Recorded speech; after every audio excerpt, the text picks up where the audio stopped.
disebut kayak madrasah diniyah tadi ribuan, pesantren juga cukup banyak di wilayah Jawa Ya, Barat. Nah, tantangannya selama ini seperti apa, Pak? ya tantangan memang ada dan banyak. Bagaimana dalam kondisi yang kita hadapi sekarang ini, makanya ini juga saya pesan terhadap media, lembaga yang sudah baik ini, siapa lagi yang merawatnya kalau bukan kita. Meskipun banyak kejadian atau oknum, adanya bullying, adanya pelecehan seksual, adanya misalkan tekanan-tekanan plajir, hukuman dan sebagainya gitu. Itu salah satu tantangan yang luar biasa ya, sehingga bagaimana kita mensikapi itu, yaitu ya rata-rata kita yang terjadi itu yang memang belum melakukan proses operasionalnya, izin operasionalnya. Karena kami yang baru bisa bina itu melalui data ijob yang diusulkan ke Kementerian Agama, baik pondok pesantren, madrasah diniyah, PKPM itu semuanya yang berijob, dalam artian memiliki izin operasional.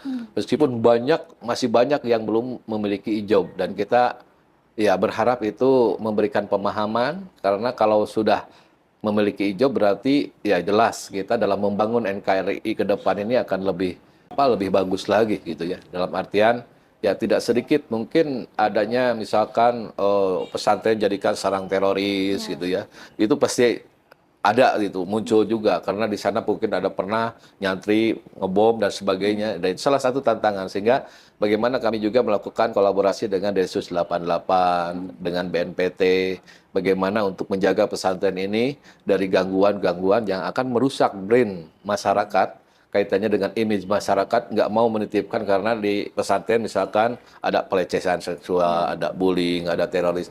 Nah ini kita hilangkan itu, ya berharap peran media juga bagaimana menyelamatkan jika ada kejadian, ya tetap proses hukum berjalan, tapi pesantrennya tetap diselamatkan gitu ya. Karena kalau pesantrennya rusak, ya kemana lagi orang tua untuk menitipkan anaknya? Yang memang betul-betul hanya satu dua kejadian oknum, ya tapi tidak bisa digeneralisir semua pesantren seperti itu. Tapi kalau image masyarakat kalau nggak kita jaga, ya mungkin ini akan dianggap image-nya pesantren itu seperti itu, padahal hanya satu dua gitu ya. Jadi itu salah satu tantangan kami, bagaimana menjaga pesantren ini dari hal-hal yang akan menghancurkan dan merusak tentang keberadaan lembaga tersebut yang hanya dilakukan oleh oknum-oknum tertentu dalam rangka mengaburkan kepercayaan masyarakat terhadap dunia pesantren.